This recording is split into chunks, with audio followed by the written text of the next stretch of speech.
तो hello friends, स्वागत है आपका हमारे चैनल टारगेट विद आरू पे। आज हम बात करेंगे UP triple SC PAT exam के बारे में, ऐसे इंपॉर्टेंट टॉपिक जिन्हें अगर आपने कवर कर लिया तो आपके अच्छे मार्क्स तो पक्के हैं। ठीक है, तो ये सारे टॉपिक्स जीएस के रहने वाले हैं। तो आप जैसा देख सकते हैं, मैंने इस बुक पे आपके लिए सारे इंपॉर्टेंट टॉपिक्स लिख रखे हैं। तो इन सभी टॉपिक्स को मैं एक एक करके आपको बता दूँ, तो आप एक कॉपी पेन लेके बैठ जाइए और इन सारे टॉपिक्स को आप नोट कर लीजिए। 5 दिन के अंदर ये सारे टॉपिक्स अच्छे से कवर किए जा सकते हैं, जिसमें आपका जीए और current affairs, history, polity, economy मैंने सारा इंक्लूड किया है, जितना भी जीएस का सिलेबस है। तो चलिए शुरू करते हैं पॉलिटी से।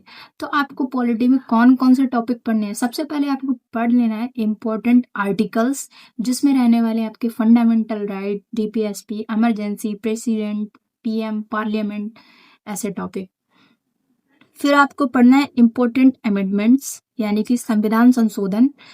ठीक है, उसके बाद आपको पढ़ना है इम्पोर्टेंट कमेटी, जैसे अशोक मेहता समिति और बाकी जो हैं।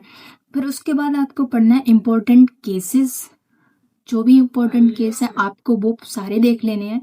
इसके बाद हम बात करेंगे पार्ट्स ऑफ कॉन्स्टिट्यूशन, मतलब संविधान के भाग 1 से 12 तक आपको बिल्कुल एकदम पूरा रट्टा मार लेना है। ठीक है, उसके बाद बात करेंगे हम हिस्ट्री की। हिस्ट्री को 3 पार्ट्स में मैंने डिवाइड किया है।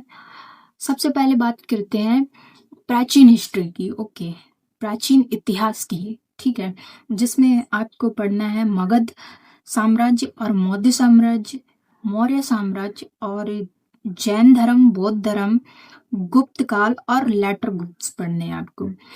इसके बाद बात करेंगे मेडिवल हिस्ट्री की। मेडिवल हिस्ट्री में आपको सिर्फ दिल्ली सल्तनत और मुगल्स पढ़ने हैं। ठीक है, इसके बाद मॉडर्न हिस्ट्री में अराइवल ऑफ कंपनीज, जिसमें आपको ब्रिटिश कंपनी के बारे में पढ़ना है सिर्फ। फिर उसके बाद इंडियन नेशनल कांग्रेस को अच्छी तरह से देखना है, इंडियन नेशनल मूवमेंट को बहुत ज़्यादा अच्छी तरह से देख लेना है। फिर इसके बाद हम बात करेंगे इकोनॉमिक की। ठीक है, इसमें आपको देख लेना है मनी मार्केट, बैंक, बजट और जीएसटी। जिसके बाद बात करेंगे जियोग्राफी की। जियोग्राफी में आपको ये टॉपिक देखने हैं माउंटेन, रिवर, पठार, मौसम, पड़ोसी देश और मिट्टी। उसके बाद बात कर रहे हैं हिस्ट्री की, सॉरी स्टैटिक जीके की। स्टैटिक जीके में आपको सिर्फ और सिर्फ आर्ट एंड कल्चर पढ़ना है, इसके अलावा आपको स्टैटिक्स में नहीं पढ़ना है। इसके बाद बात करेंगे यूपी जीके की। यूपी जीके में आपको यूपी के करंट अफेयर्स इंटरनेशनल और नेशनल दोनों पढ़ने हैं, और यूपी वेस्ट भी पढ़ने हैं, सॉरी।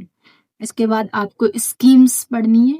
ठीक है, यूपी में जो स्कीम शुरू करी गई हैं वो, और यूपी में कुछ पहली बार हुआ है या यूपी के किसी डिस्ट्रिक्ट में पहली बार हुआ है तो वो आपको पढ़ना है। ठीक है, हाँ, और करंट अफेयर्स में आपको नियुक्ति, पुरस्कार, पुस्तक, सैन्य अभ्यास इंडेक्स, फिल्म अवार्ड और स्टेट न्यूज़ और फर्स्ट इन स्टेट, ये सभी टॉपिक पढ़ने हैं। तो आपने सारे टॉपिक्स कवर कर लिए होंगे, और इन्हीं सभी टॉपिक्स को पढ़ के आप जीएस में एक अच्छा स्कोर कर सकते हैं, क्योंकि यही सारे वो टॉपिक हैं जिनसे हर साल सवाल बनते हैं। और यही सारे इंपॉर्टेंट टॉपिक्स 5 दिनों में आप अच्छे से देख लीजिए, तो आप पैड में एक अच्छा स्कोर कर सकते हैं। अगर आपने कुछ भी नहीं पढ़ा है तो आप बस इन्हीं टॉपिक्स को पढ़ लीजिए। तो दोस्तों, ये थे पेट एग्जाम के लिए इंपॉर्टेंट टॉपिक्स। अगर आप इनको अच्छे से रिवाइज कर लेते हैं तो आपके मार्क्स पक्के हैं। अगर ये वीडियो जरा सी भी हेल्पफुल लगी हो तो वीडियो को शेयर और चैनल को सब्सक्राइब करना मत भूलिएगा। All the best for your exam.